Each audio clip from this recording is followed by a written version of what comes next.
Swearing-in ceremony for Governor Designate, Mrs. Jane Owen. I'm Donna Bush. I'm glad you're here watching on our various CIG channels as well as listening in on Radio Cayman. The proceedings have started immediately inside the Chamber of Parliament.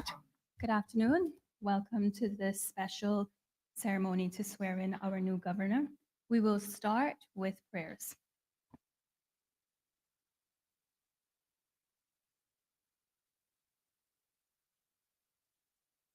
Let us pray. Almighty God, the fountain of wisdom and the source of justice, whose will is good and gracious, and whose law is truth. It is through you that authority is rightly administered, laws are enacted, and judgment is decreed. We come to you this day, humbly beseeching you to bless and guide these Cayman Islands. Bless our sovereign, King Charles III, William, Prince of Wales, and all the royal family. Give grace to all who exercise authority in our Commonwealth, that peace and happiness, truth and justice, religion and piety may be established among us.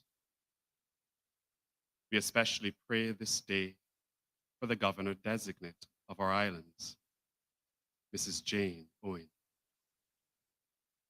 for the Premier, the Speaker of the Parliament, the Leader of the Opposition, Ministers of the Cabinet, ex officio members, and members of the Parliament, the Chief Justice, and members of the judiciary, that they may be enabled faithfully to perform the responsible duties of their high office.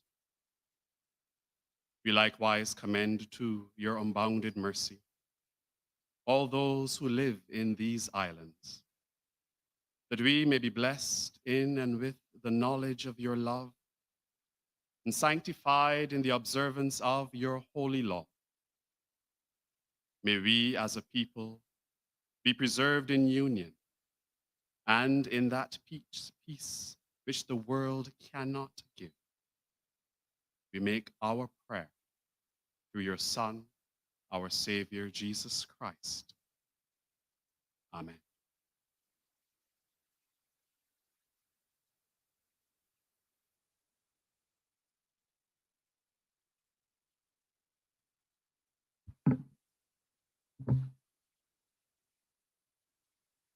God save our gracious King.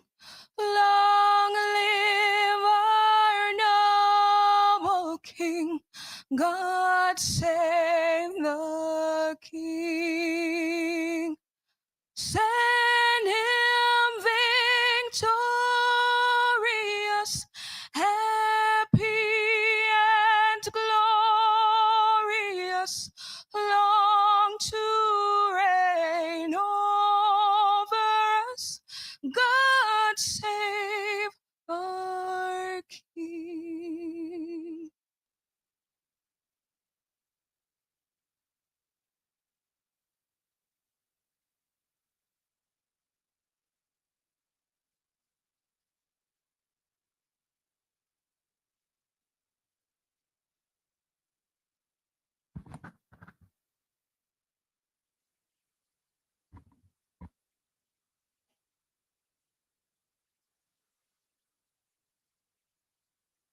Please be seated.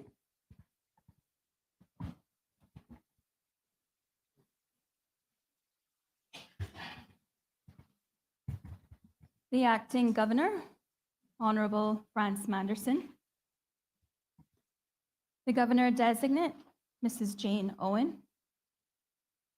The Premier, Honorable Wayne Panton. The Chief Justice, Miss Margaret Ramsey Hale. Acting Deputy Governor, Mrs. Gloria McFeel Nixon. The Deputy Premier, Honorable Juliana O'Connor Connolly. Members of the Cabinet, Leader of the Opposition, Honorable Roy McTaggart, elected members of the Parliament, former legislators, Reverend Small, Ms. Calhoun, civil servants, ladies and gentlemen. As Speaker of the House of Parliament, I would like to welcome each of you here today, whether you are physically present here in the chamber or viewing from our live stream.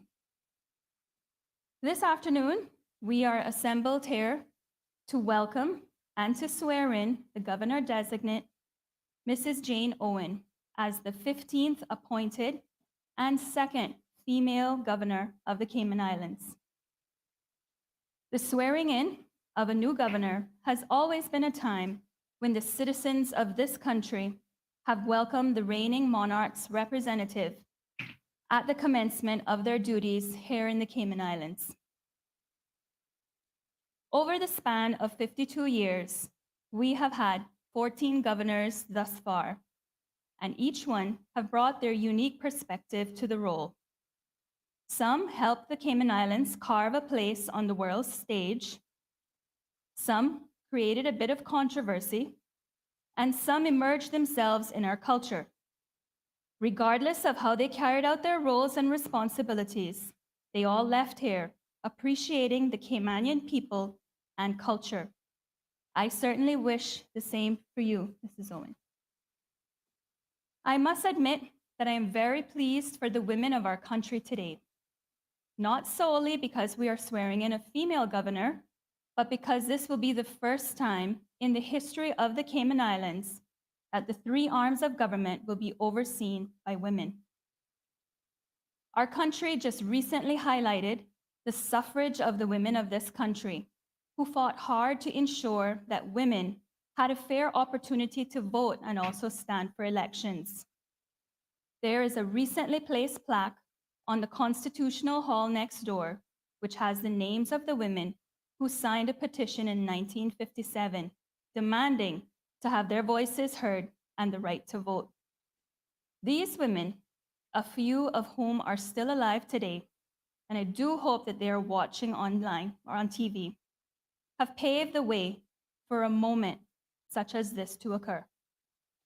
Governor-designate, you will quickly discover that you've set foot in paradise. I believe you've already discovered that. You will be residing for the next 4 years where many people dream of living and vacationing. In addition to the diverse sea, flora, and fauna, the most beautiful part of these three islands are our people.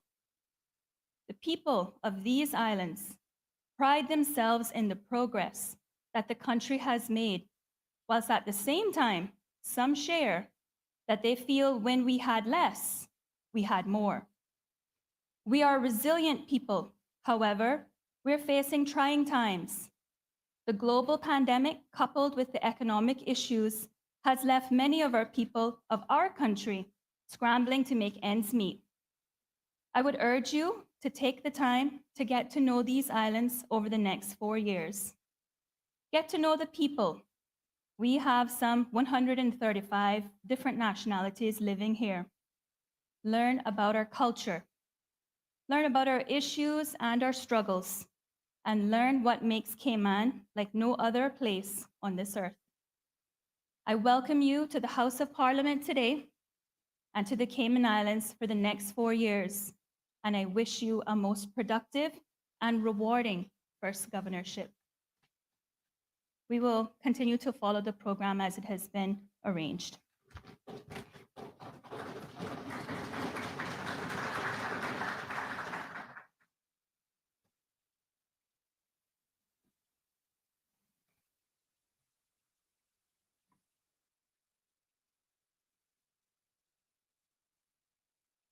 Good afternoon. Warrant of appointment, Charles III.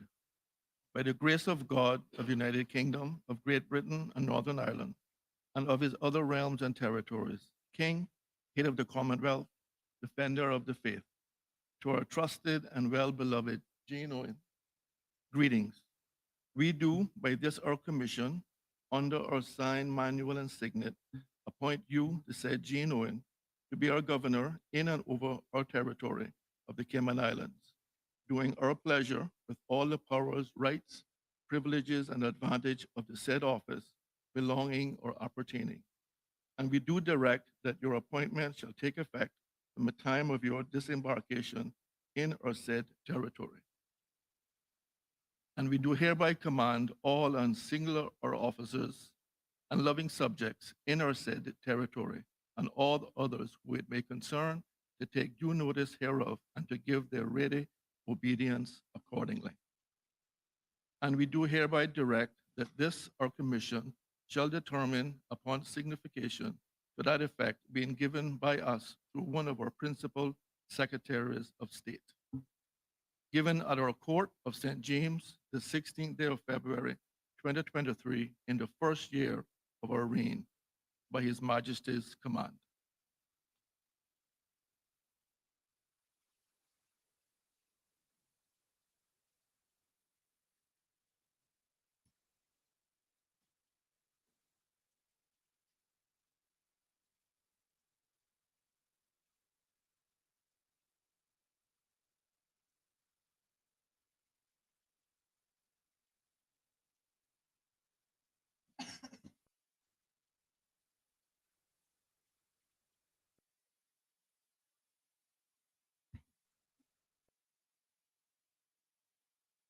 I, Jane Owen, do swear that I will well and truly serve His Majesty King Charles III, his heirs and successors, and the people of the Cayman Islands in the office of Governor of the Cayman Islands.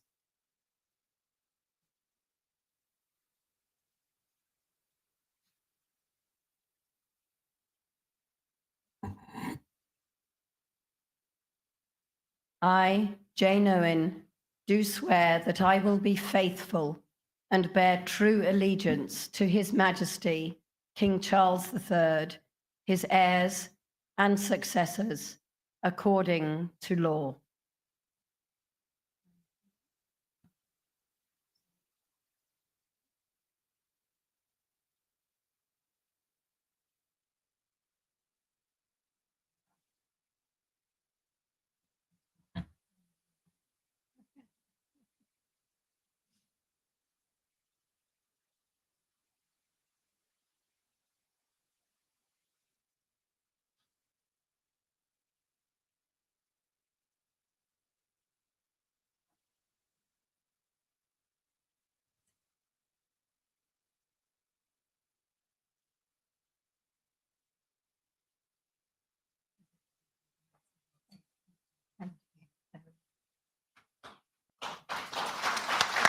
Thank you.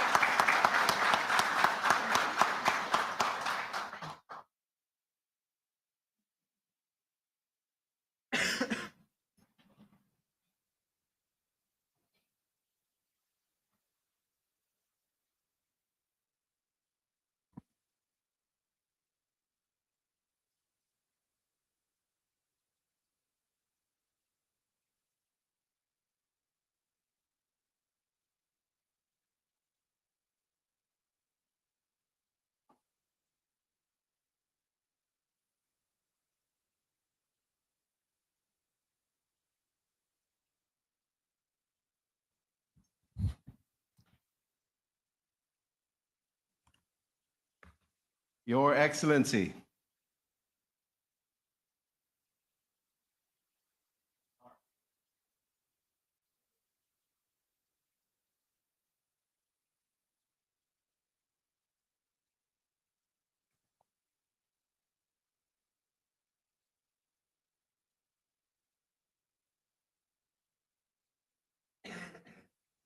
Yeah. Let's start over. Your Excellency.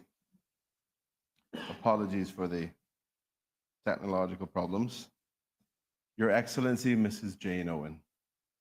I'd like to start by saying it is an absolute privilege to be the first to officially congratulate you after taking your oath or oaths as the 15th governor of our wonderful, beautiful Cayman Islands. A warm welcome to you also on behalf of the government and the people of our wonderful Cayman Islands. As we mark the start of what I have no doubt will be a very delightful journey together.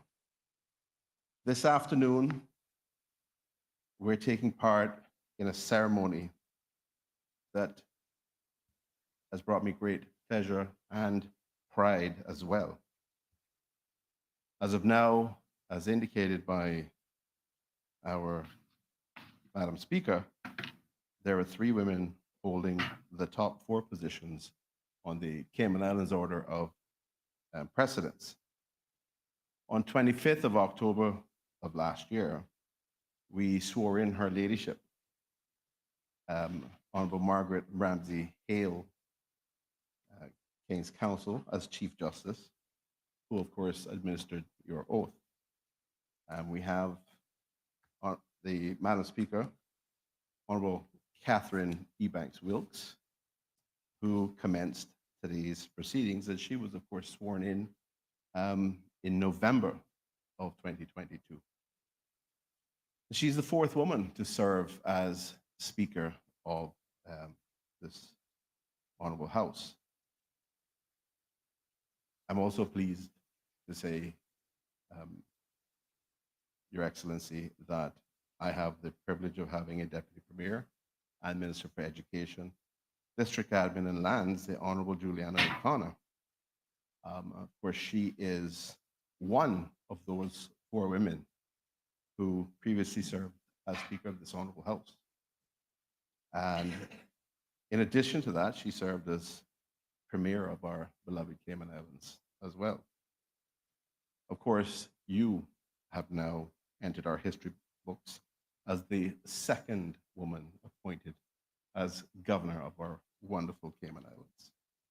However, Your Excellency, I think you also represent an important first for us here in Cayman, as you're the first governor of these islands to be sent as His Majesty's representative, the King's representative.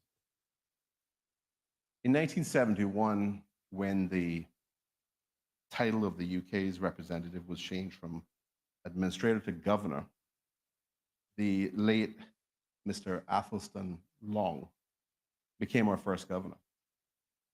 And from that point onward, every successive governor, ending with your immediate predecessor, Mr. Martin Roper, was appointed by our beloved, Her late Majesty, Queen Elizabeth II. Therefore, I think it's important to acknowledge that fact and to congratulate you, Your Excellency, on being the first governor of these islands appointed by our new monarch, His Majesty, King Charles III. Now, not counting our earlier brief exchanges today at the airport on your arrival, I've had the opportunity and pleasure, obviously, of engaging with you, albeit through video calls, I think just prior to Christmas, which I certainly enjoyed. And it left me with a very clear impression that you are a person of professionalism, integrity, and openness. And that gives me no doubt that the seat has been filled by an individual who is determined and committed to serve the people of these Cayman Islands as you have just taken the oath in respect of, and obviously to represent His Majesty in the United Kingdom.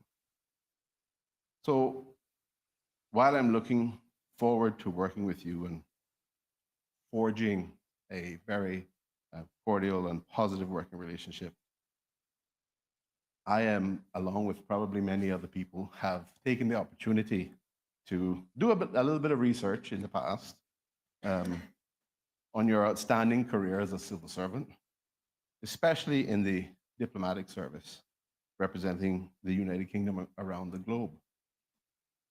So it should be noted that you do possess some very, very impressive linguistic skills.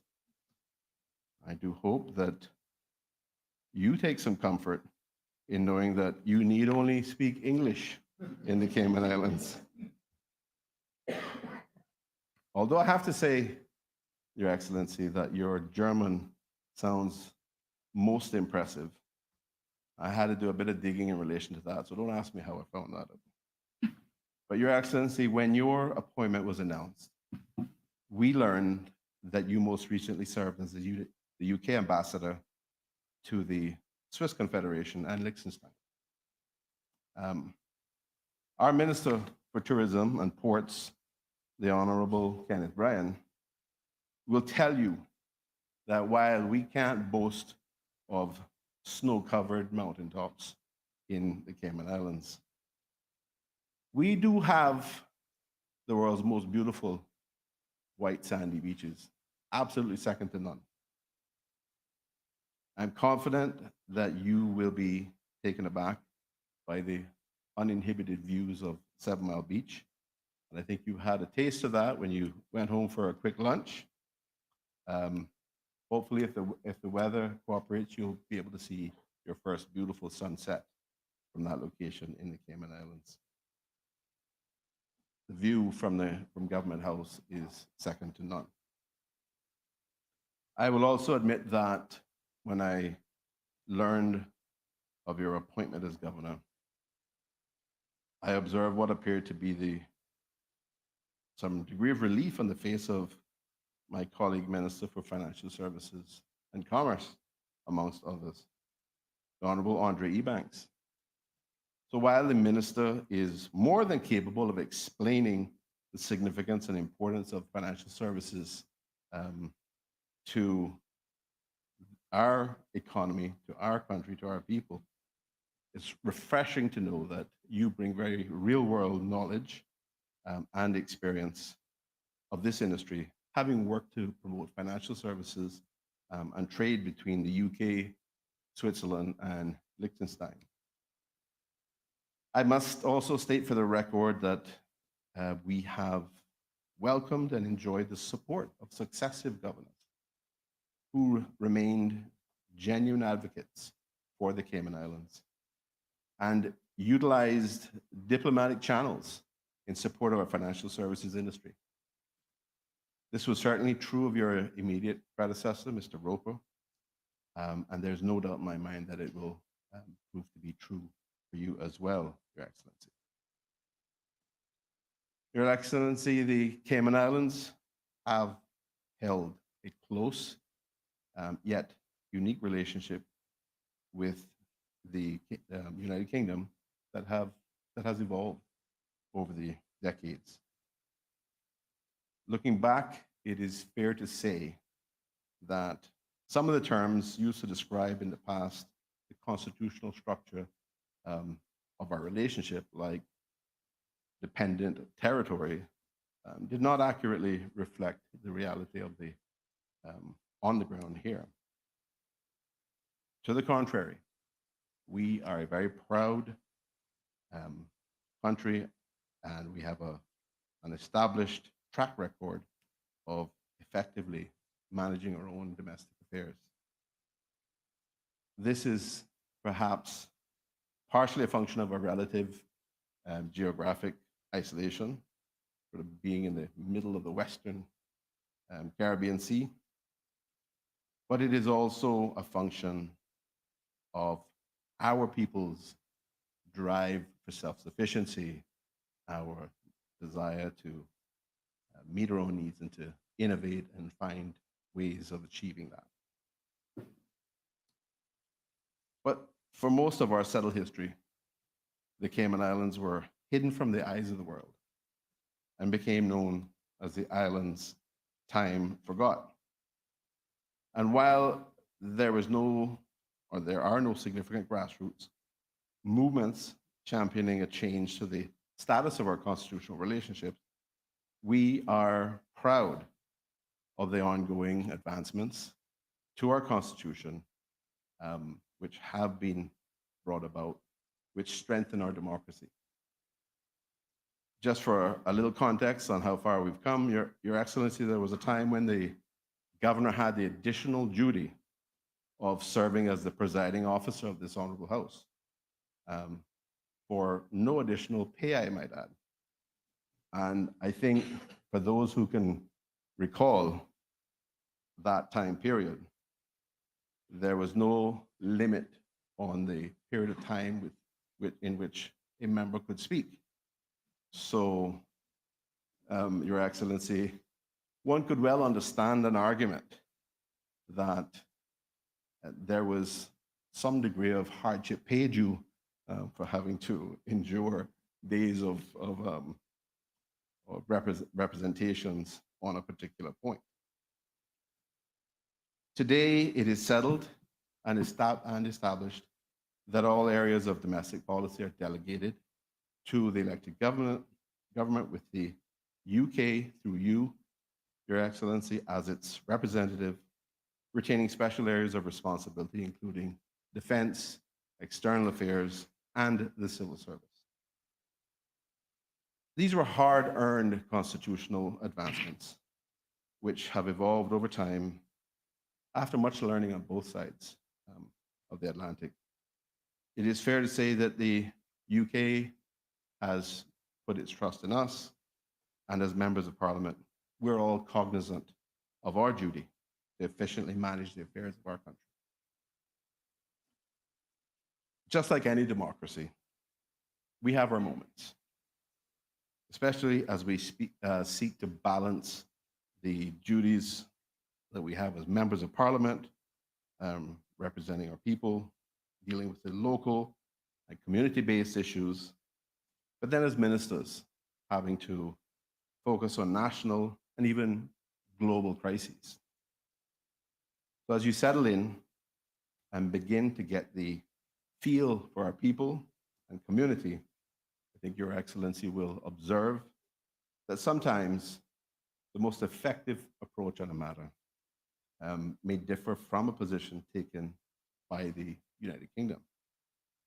Some hold the misperception that the governor only represents and protects the UK's interests as they relate to the people of the Cayman Islands. Your Excellency, I would say that successive governors have demonstrated and shown that this relationship is in fact reciprocal and it goes both ways.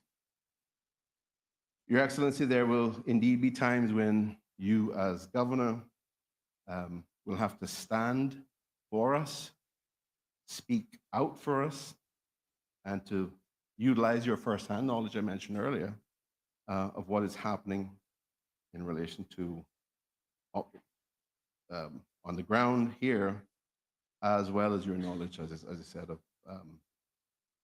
the external global matters to provide context and clarity to those in Whitehall and perhaps even further afield.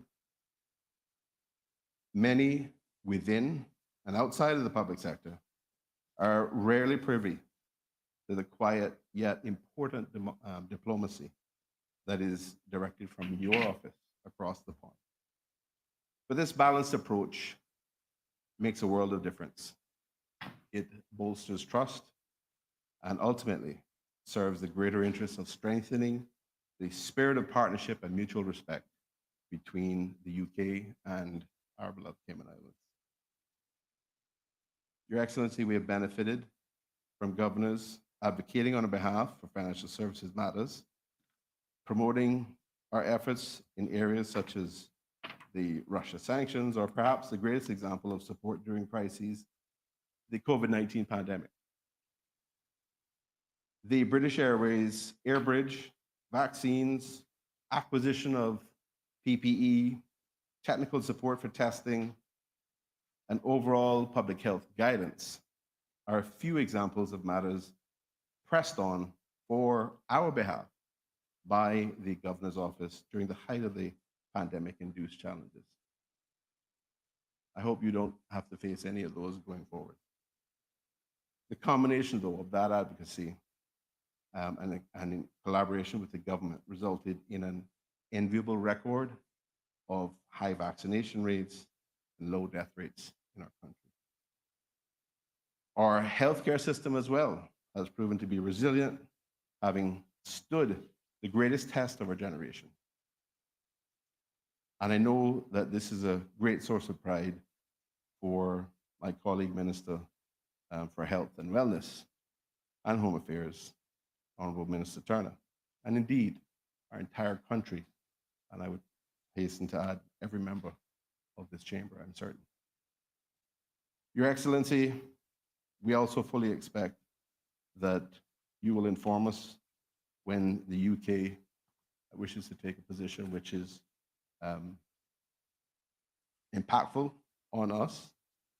And obviously we have no quarrel in that respect. But we may not always find ourselves agreeing with this position, as I noted earlier. The people who we have the privilege of representing in this honorable House require us to articulate their interests, their values, and their perspectives. Therefore, when those occasions, I'm sure they'll be rare, do arise, it is certainly my hope that you will engage with us and seek to understand any concerns raised by our people, since it is our duty to ensure that the voices of our people, those who elected us, are heard. We also have to govern in a way that's constitutionally and legally sound for all the people who reside, arrive in, or visit the Cayman Islands. While it's a delicate issue affecting everyone who lives and works here, we continue to balance immigration needs with employment opportunities for Caymanians.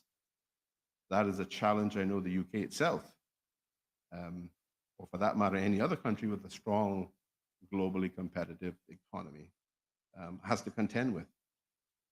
And of course, I'm only confining my comments here to legal migration. Your Excellency, the newest minister in our cabinet, Honorable Dwayne Seymour, has been given responsibility for the Ministry of Border Control and Labor. And he is well equipped and committed to addressing the complex issues in this area. Now, as you get to meet our wonderful Caymanians and other residents of these islands, you will hear agreement that it is one of the most special places on earth. Unique in its beauty, charm, relative safety, and standard of living. However, you will also hear, as we do from the Caymanian people, concerns for the future of their children and their ability to find a good job, to own a home, and to be able to compete in a rapidly changing environment. Your Excellency, the growth we have experienced over the years is astounding. Recent estimates show that we currently have around 80,000 people residing here in our lovely islands. The most recent census done in carried out in late 2021, just under 2 years ago, recorded our population then at just over 71,000. So one can appreciate the very significant growth in population and the impact that brings. And while we're very thankful for the positive aspects and the growth that comes with that, as a government and a people, it can be challenging to keep up with demands. For instance, we've been experiencing worsening traffic challenges all over the islands, really, but in particular, our eastern districts, as of course the majority of our business activity remains centered around the western end of the island and the Georgetown area. The further you go towards the east, the more affordable property becomes, the more available they become for purchase or rental. And certainly our overworked road networks and inefficiencies with our public transport system forces people to own a vehicle instead. And that, of course, just compounds the problem that we have on our roads. And of course, the eastern districts, coincidentally, are home to our most arable lands. So we have conflicts with land use and things around that of that nature. So, Your Excellency, public transport and improving our road infrastructure are some of the priority areas that we have to address as a government.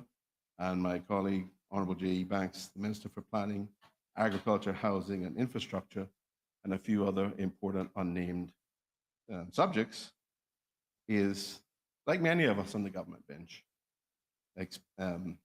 experiencing those realities every day and committed as we are to addressing those. I also wish to, of course, acknowledge that we have Parliamentary Secretary Mr. Isaac Rankin, the member from East End, who you met earlier, and he will be working with Minister Ebanks in that respect, as he shares and understands some of those issues and concerns. So many of the issues that we're dealing with point to a broader theme, Your Excellency, of sustainability. As our world faces major shifts in economic crises, geopolitical fragility, small islands like ours face greater levels of vulnerability to external shocks that larger countries can absorb better. Of course, we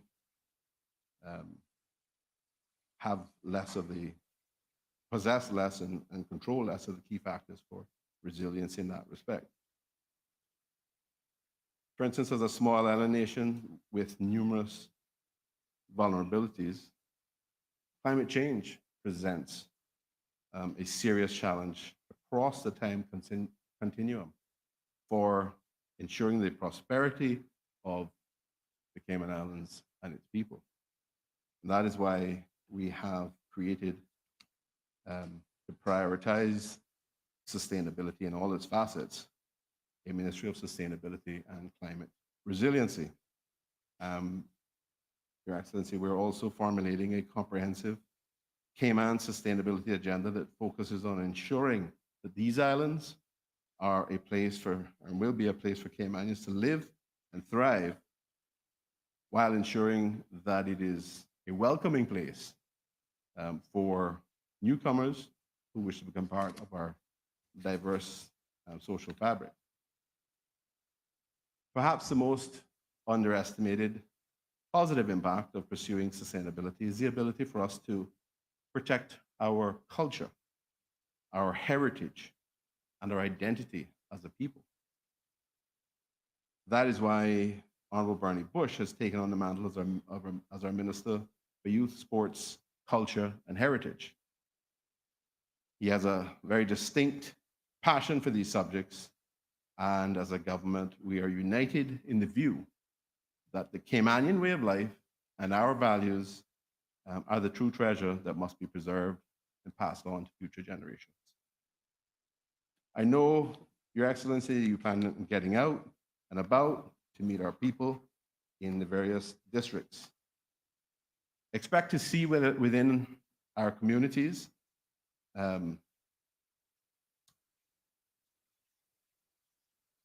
individual characteristics, but all shared by a common history. You will meet the last of the generation of former seafarers who are now approaching their golden years. It was their remittances, Your Excellency, that helped kickstart our economy, helped to grow the Caymanian middle class. Their contributions to our society are immeasurable and have continued to have impact up until today. In fact, to give you a sense of our seafarers' longevity and participation in public life, this is the first time that we've had a governor sworn in before a group of parliamentarians that does not include a former seafarer. You will get to know other seniors who will share with you that they're still grieving the loss of Her Majesty the Queen, whose coronation many of them still recall. And I'm sure they'll share with you the sense of endearment they hold for the royal family and their excitement for the upcoming coronation of King Charles III, which you and I will have the great honor of attending in a few weeks' time as the representatives of these wonderful Cayman Islands. Your Excellency, as a we're not a homogeneous people, but that's the beautiful thing about us. Gone are the days when you could be certain to tell a Caymanian merely by their last name or by their accent. Yet diversity remains one of our greatest strengths. Your Excellency, please believe me when I tell you that there was a time when you could not only tell what district a person was from, but what part of that district they were from based on their accent. There are a few districts that retain distinct accents. We have some, and they're to be celebrated. Unfortunately, many of our young people today are developing more of a westernized accent based on what media they're exposed to and demographic changes. But all of us in here, we encourage our own people to recognize that the way we speak is as important a part of our identity as anything else. But besides this, it is important for you to meet professionals, returning graduates, business owners, students, young parents, educators, healthcare professionals, and members of our clergy, basically Caymanians and residents from all walks of life. I hope you get the time to marvel at the beauty of our natural environment. These islands are incredibly beautiful. And there are sights and scenes on land and in the sea teeming with colorful and vivid examples of our Creator's glory. As a people, we once lived in greater harmony with our natural environment, depending on it for daily sustenance. Sadly, our natural environment can no longer sustain the domestic population it once did. This requires, Your Excellency, as I'm sure you can imagine, far greater stewardship on our part as we seek to responsibly interact with our environment. We work very hard to keep our natural environment clean, beautified, litter-free. Our cleanliness and level of care for our environment is one which is very important to our people. In fact, when we have visiting members from other parts of the Caribbean and many other parts of the world, that is one of the comments or observations they make straight away. We have no greater champion for greater civic pride and by way of keeping our communities looking spotless than my dear colleague and friend, Parliamentary Secretary, Mrs. Heather Bodden, who supports our Minister for Tourism and Ports, and she takes it very seriously. And as long as it is in her hands, the kids will maintain that perception. So, Your Excellency, ours is a relatively young but healthy democracy, continuously built and supported by strong institutions. Our civil service, under the capable leadership of our passionate and dedicated Deputy Governor, the Honorable Franz Manison, often does not receive the credit it deserves. To put things in perspective, you'll never hear of strikes crippling the delivery of services in Cayman. I think it's also worth mentioning that one sign of our healthy democracy is our ability to have smooth transitions between governors. And our acting governor, Manison, for that period, he's done it for a much longer period in the past, but he has very much demonstrated his ability and our ability to ensure that we can maintain governance while we're waiting for the baton to be passed.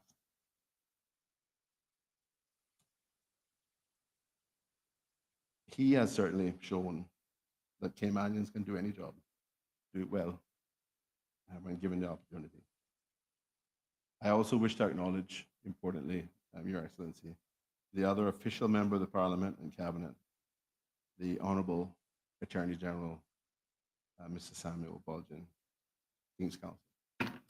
Like us, you will no doubt come to rely on his vast experience, wisdom, knowledge, as he provides advice on navigating Cayman's comprehensive legal framework.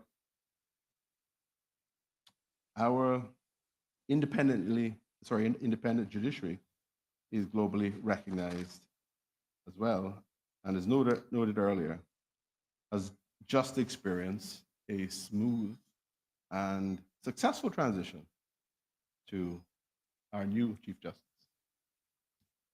who, like our Attorney General, was not born here, but we are proud as they are to be counted amongst, have been counted amongst us as Caymanians. But we also have other robust bodies, such as the Office of the Ombudsman, the Auditor General's Office, and of course, the commissions established under our Constitution, which are designed to protect, serve, and further our democracy. So they all serve extremely vital roles. And most importantly, we have tremendous social capital. Many churches, religious organizations, nonprofit organizations, and service clubs are deployed throughout our community, addressing many areas of need. Our social cohesion heavily relies on these institutions to maintain our culture of generosity, altruism, and cooperation. You will see that throughout these islands, while the pace of life has accelerated, there are still many who demonstrate the ethos of our Christian values of loving their neighbors as much as they love themselves.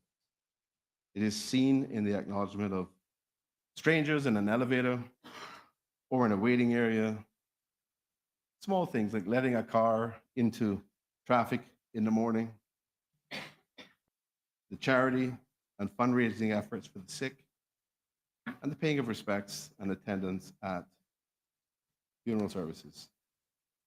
This is the Cayman Islands. I know, we all know, and we're all proud, Your Excellency, to call it home, and we're honored to be able to introduce it to you.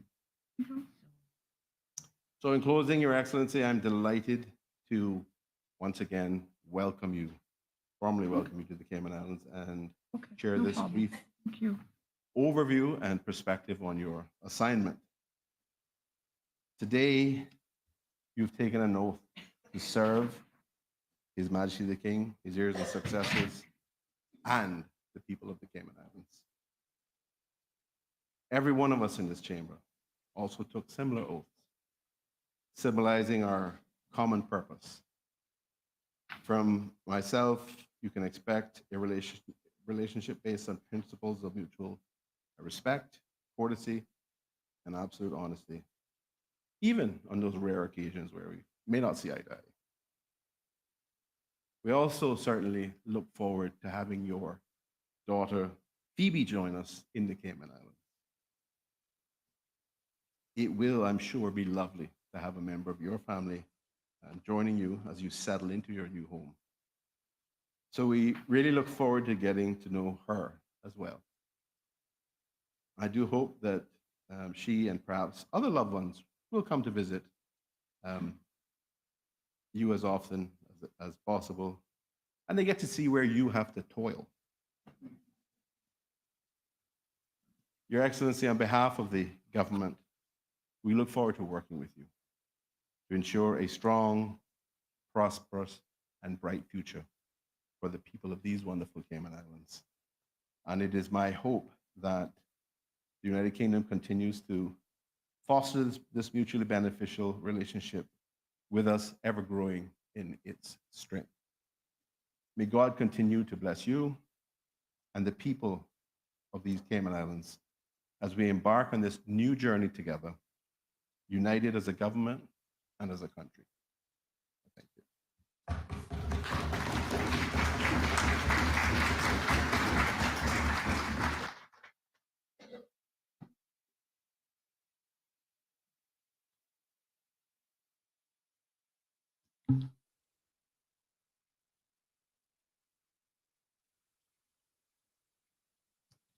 I stand before you today with a great sense of optimism as we welcome our new governor, Her Excellency, Ms. Jane Owen, to the Cayman Islands. Your Excellency, your arrival signifies an opportunity to further strengthen our relationship with the United Kingdom and to make lives better. I'm honored to be here to welcome you on behalf of the civil service and the wider public service. Before I proceed, let me express my immense gratitude to the Honorable Premier and my cabinet colleagues for their support and cooperation during the past 3 weeks. It has been a pleasure to chair a cabinet and to work with the Premier, ministers, and parliamentary secretaries. I can say without reservation that I had their full support and I offer my sincere thanks. Premier, thanks also to you for your personal support and advice during my time as acting governor.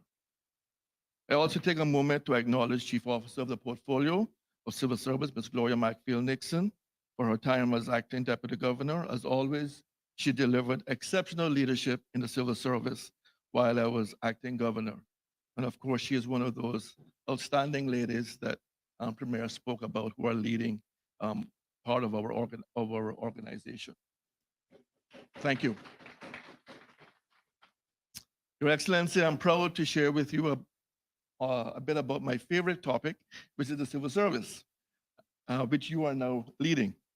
The civil service is the largest employer in the islands with over 4,300 staff, comprised of over 3,000 of my fellow countrymen and women represented at all levels throughout the diverse ministries and departments that make up our government sector. You will be pleased to know that 55% of the civil service are women, and they earn slightly more than their male colleagues. Yes. Additionally, 50% of our senior team are women, and women hold very key positions within the service, such as Solicitor General, Chief Information Security Officer, Director of Hazard Management, and the Director of Department of Environment. Civil servants oversee the provision of many critical services, such as education, security, health, immigration, transport, food, sanitation, and disaster response. Without hesitation, I can say that our civil service has performed with excellence and perseverance, resilience through the hard times such as COVID-19, the COVID-19 pandemic, and many tropical weather systems we face each year. I hesitate to say hurricanes, but the season is upon us, so I think we better acknowledge it. The work of the government through crises such as these has reinforced that what we do is critical for the business of the country, but also for the preservation of life when times are perilous. We have said it many times, but I applaud the outstanding performance of our civil and public services during the COVID-19 pandemic once again. They made us very proud. I thank my senior leadership team and all civil servants for helping deliver on the very bold vision that we have of being recognized as a world-class civil service. I thank them for collectively working towards achieving this vision as we do our parts in servicing the many needs of the people of these beloved islands. The work we do is often behind the scenes and out of the public eye. However, I say here today that the service works tirelessly towards achieving this vision of being a world-class entity. Governor, I believe you will be impressed by the talent and work ethic of our civil servants. Delivering results for the elected government is our mandate. With that comes high expectations for performance and a responsibility of leadership to help our people thrive. It is the people, not laws and policies, that deliver for the government. It is therefore important that our civil service is engaged and motivated. I am pleased with the excellent results of the 2022 Civil Service Engagement Survey, which I've already shared with you, ma'am. The survey shows that 89% of respondents are proud to be civil servants. Proud civil servants work hard for the elected government and are committed to the success of the service. Highly engaged civil servants provide exemplary customer service to our valued customers. This is evidenced by the results of our Happy or Not polling stations, which show that 93% of the over 800,000 customers who have participated in the polling said they were happy with our service. While this is a world-class performance, there are still many areas where we have not achieved our vision of being world-class. And therefore, Governor, look forward to tapping into your expertise and also your knowledge earned throughout your long and distinguished service. Your long and distinguished service will be invaluable as we strive for excellence in all that we do. Additionally, your expertise in areas such as trade, finance, and climate change will also greatly benefit our islands. I'm confident that your sound counsel on these issues and other matters will be invaluable to all of us. While I have focused on the civil service, we are a small country, and I take this opportunity to join the Premier in extending to you a warm Caymanian welcome on behalf of all of our amazing Caymanian people. I'm confident you will feel at home in no time as you explore all three islands and experience our culture of kindness, friendliness, good food, and fellowship. I do believe your predecessor may have warned you about our heavy cake, which is delicious but high in calories. In closing, Your Excellency, I firmly believe that together and working closely with the elected government, we can build a brighter future for the Cayman Islands. I will leave you with this quote from a great leader. The best way to predict the future is to create it. Let us all work together to create a better future for ourselves and the generations to come. Thank you, and may God bless our beloved Cayman Islands.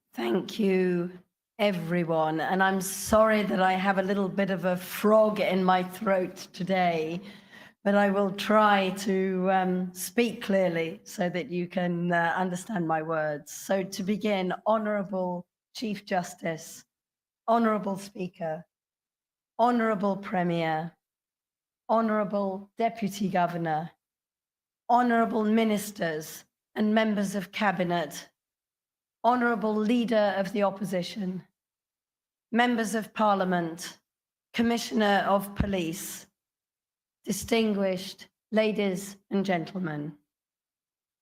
Thank you, Honourable Premier and Deputy Governor, for the very warm welcome you've extended to me today. It's a privilege and it's an honour to have been appointed as the Governor of the Cayman Islands by His Majesty King Charles III, and to continue thereby to build this special and important relationship between the United Kingdom and Cayman. I'm greatly looking forward to working with you, Honourable Premier, and with all of your government and Parliament, and with all the distinguished representatives who are here today, in a spirit of partnership based on mutual trust and respect, underpinned by the clear resolve we all share to serve the people of these beautiful islands. Firstly, I want to pay tribute to Governor Roper for the work he has done over the past 4.5 years, for his leadership throughout the pandemic, and for being a source of advice to me as I've prepared to take on this role. And I wish him and Mrs. Roper all the very best upon their return to the United Kingdom.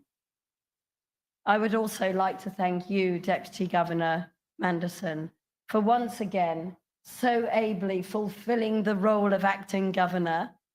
And I look forward to working with you and your chief officers as you strive to ensure that the civil service delivers for the ministerial team and for the entire community, as you have just said.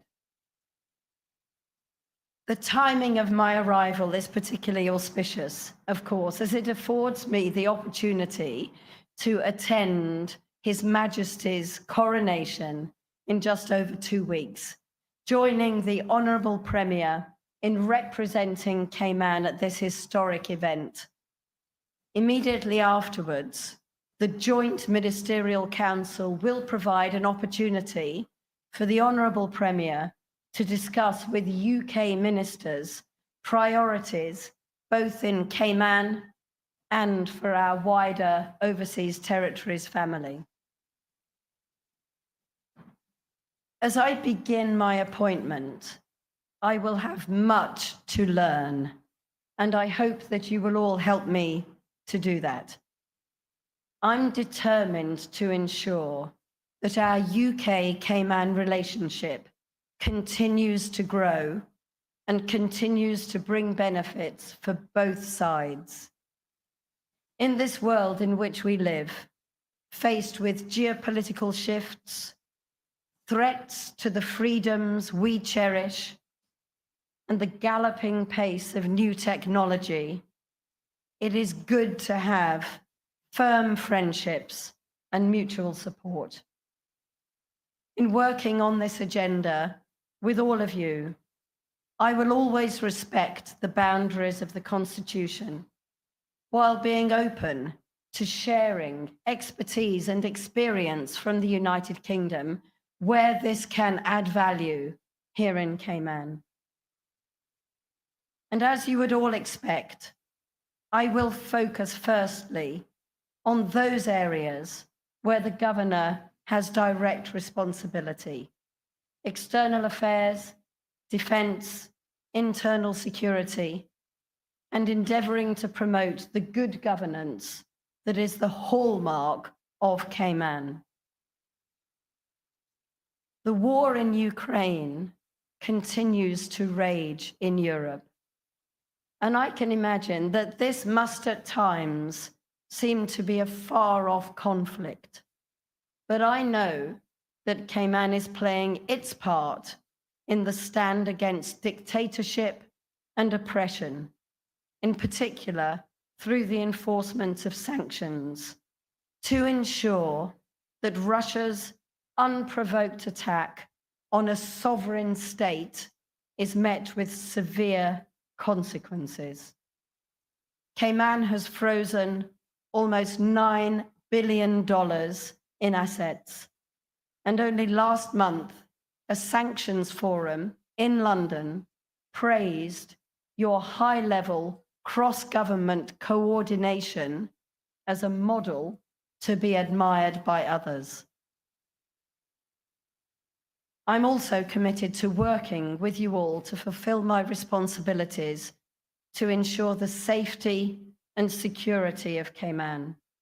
This includes supporting our law and order authorities to meet new threats, protecting our air and sea routes, supporting you as you deliver robust and fair immigration policies, and most importantly, ensuring that we are all fully prepared to face each hurricane season.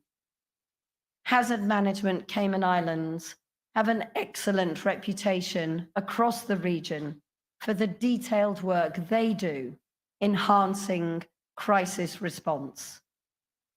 The Cayman Islands Regiment has added a new dimension, combining the talents of a small but dedicated group of predominantly Caymanians who want to give back something tangible to their homeland. And there are, of course, many areas of domestic policy where the governor has no direct role, and I will continue to respect the authority of this Parliament in creating and passing legislation. I look forward to our weekly cabinet meetings where I will support the effective handling of business, timely policy development, and strong oversight and analysis behind decisions. The strength of Cayman's economy and financial services industry, as you have said, Honourable Premier, is impressive and clearly well regulated. As the daughter of shopkeepers from the small town of Bilston in the West Midlands, and as someone who has spent a large part of their career promoting trade and investment links, I will do what I can to support you in continuing to build these strong economic fundamentals in an increasingly competitive world. In this respect, Cayman's overseas offices have an important role to play as we aim to fly the Cayman flag high. I cannot conclude without talking about the beauty of these islands that I've already seen from my doorstep, and the unique and fragile environment that you continue to curate, attracting visitors and residents from all over the world. I will support the Cayman government in its environmental and climate change initiatives, including signing up to the Blue Belt program and promoting Cayman's significant contribution to marine conservation in this iconic natural environment. I very much look forward to visiting both Cayman Brac and Little Cayman before I leave for the coronation, and I will return regularly throughout my time as governor to understand the unique place of the sister islands in the Cayman family. I am delighted that the United Kingdom has applied for Little Cayman's Marine Park to be recognized as a UNESCO World Heritage Site, the only overseas territory to be included in the UK's recommendations. And one of the most enjoyable aspects of my governorship, I expect, will be meeting the many people who make up Caymanian society and this diverse and vibrant culture. As a mum of 2 children in their early 20s, I know that young people have hopes and they have aspirations for the future, which they expect us as leaders to protect and to promote. This includes being able to support themselves and their families, to live free of crime, and to enjoy happy and healthy lives. Throughout history, change has perhaps been the one constant that is guaranteed, isn't it? But we can shape and nurture that change to reflect and create the kind of society that we want to see, offering opportunities for all through fair and transparent governance, benefiting from the strong traditions within this Parliament, within our civil service, the judiciary, government agencies and institutions, and community and church leaders throughout these islands. I hope I will really get to know people from all walks of life and to be able to listen to their priorities and their concerns. So in conclusion, Honourable Premier, it falls to me simply to say again that I am both humbled and excited to be appointed as governor and to have this opportunity to work with you all. And I wanted to reiterate 3 commitments. First, to listen and to learn. Second, to further strengthen this great vision that we share to ensure that Cayman remains vibrant, successful, safe, and resilient. And finally, to devote myself to the service of all the people of the Cayman Islands on behalf of His Majesty the King. May God bless the Cayman Islands. Thank you.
Oh, land of soft, fresh breezes,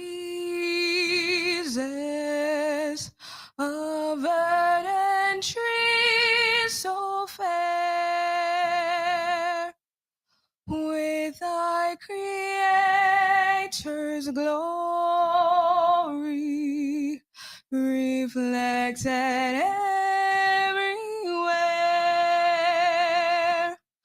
O sea of palest emerald, merge into darkest blue.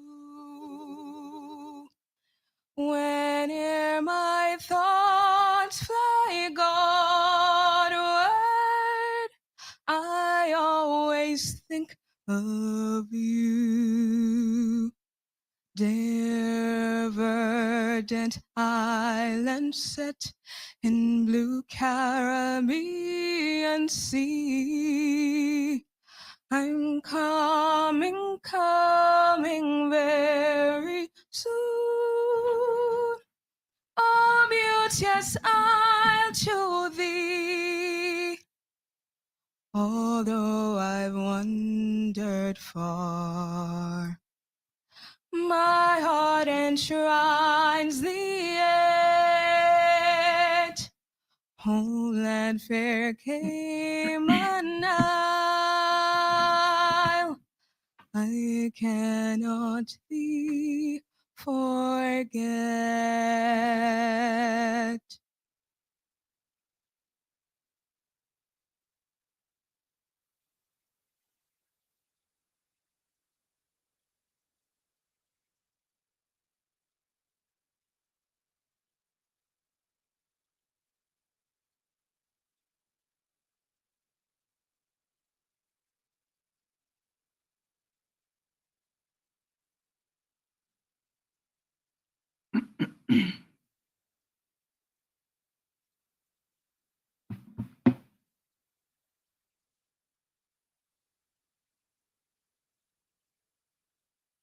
And we've been watching live coverage of the swearing-in ceremony for Her Excellency Governor Jane Owen, the 15th Governor of the Cayman Islands. I'm Donna Bush. We thank you for joining us here on our Cayman Islands government channels.